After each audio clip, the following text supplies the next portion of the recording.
The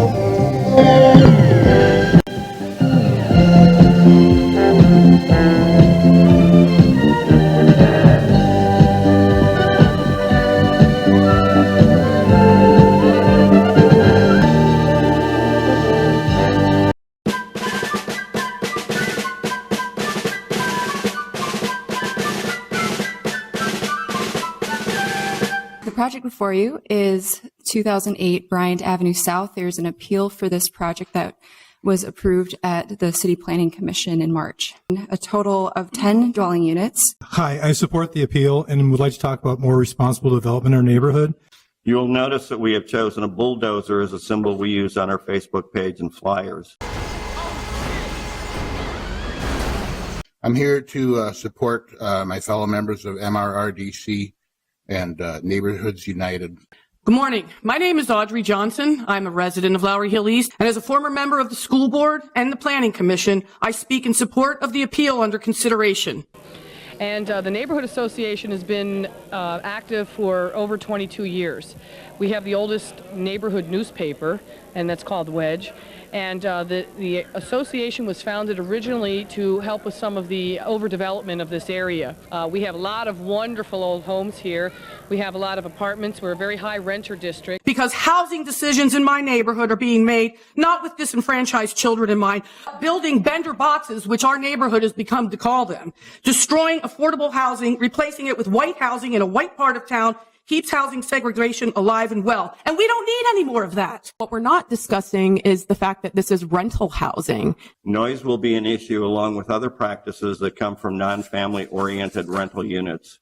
Noise levels are already very high at the Hennepin Franklin hub, especially with Liquor Lyles as a neighbor. The sound barrier or lack thereof and the trash removal here is absolutely ridiculous what they've proposed. And rental housing produces a lot more trash than regular owner-occupied homes. But people dying and then somebody buys the property and rents it. Dumping couches, mattresses, stuff like that. Where is this stuff going to go? Is it going to end up in my front yard? It is classic institutionalized racism in housing policy. It is time to expose the hypocrisy in this housing practice. Residential segregation remains firmly entrenched. The achievement gap stays firmly in place. Benderification, as we call it, gets shoved down our throats. We are wedged in with no regard for neighborhood, racial isolation, the achievement gap, the environment, or other issues like parking and livability for the residents of Lowry Hill East.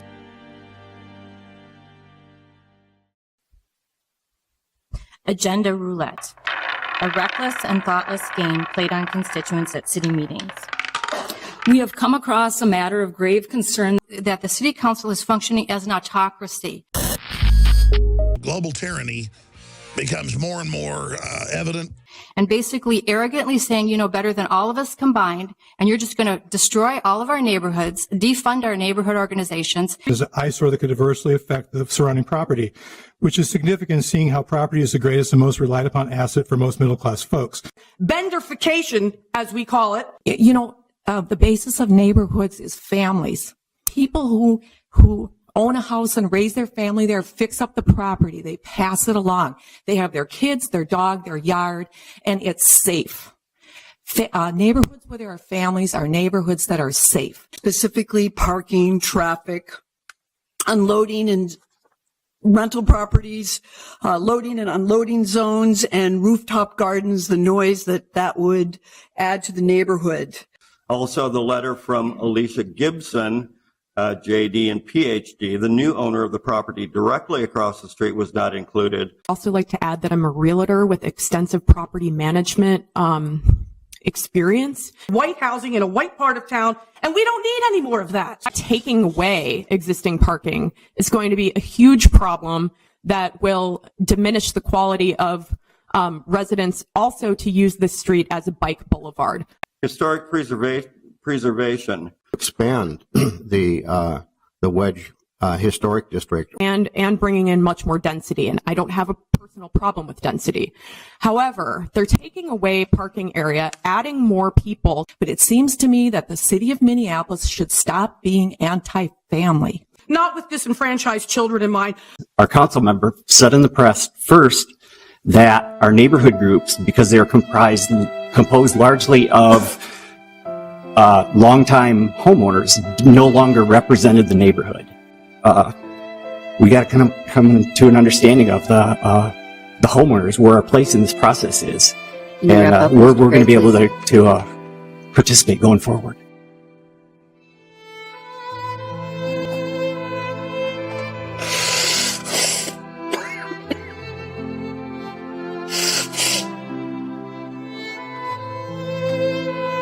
We have reason to believe that state statute 473.859 is legally protecting collusion between entities of the city of Minneapolis, council members, and developers. State statute 473.859 abdicates the representation of city council members because they are required by state statute 462.357.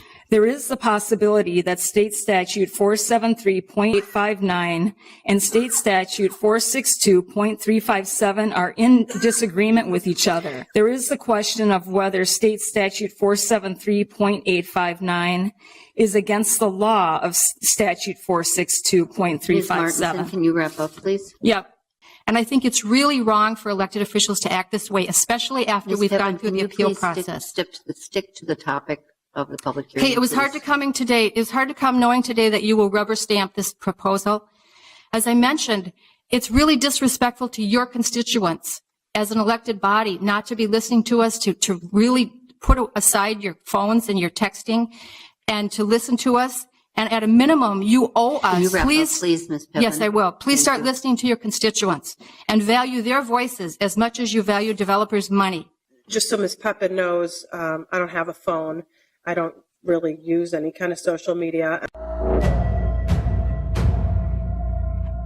What we anticipate, my neighbors and I, when this apartment complex opens this summer, is that we'll be frequently calling our 311 app on our phones. The text of state statute 473.859 was changed in 2007, 2014, and 2015. My neighbors and I request that all consent items on today's agenda be declined, or the consent agenda items be taken off. We've already dealt with that, Ms. Martinson, right, okay. So please wrap up. Or that we will have to get traffic cones to put in our parking places. We request that all current development be halted until the text of state statute 473.859 and the changes in the state statute of this state statute can be examined in the context of the implementation of the city's comprehensive your time is plan. Up, Ms. Martinson. There is reason to believe that this state statute your allows. Time is up, Ms. Martinson. I'm going to call on the next person, Cynthia Wong. This is very important. Then please submit your remarks to the clerk. We need to get through this public hearing. There is reason to believe that this state statute allows for a type of eminent domain. I just want to try to understand the viability of all of these developments. And the motif, I mean, apparently only 4 apartments out of 41 are even occupied at this point. And so I guess I would urge the developer to really look at that and to question their pro forma and their economic model. Ms. Martinson, furthermore, we request that before there is any further development in the city of Minneapolis, an amendment is added to the city's comprehensive plan that addresses citizens' observations of violations of the city's ordinances and the orderly development of the city. I just want to make a public statement. I was referencing this state statute this morning for this meeting, and this state statute was changed. Okay, thank you. On the state's website. I do have a copy of the state statute, the text of the state statute. I have that copy. Okay, thank you. Okay. Next. And personally, I just think it's just not cool. So thank you. This is an incredibly rude. Can you finish up, please? Yeah, this sucks. Thank you. I'm sorry. It is time to expose the hypocrisy. Thank you.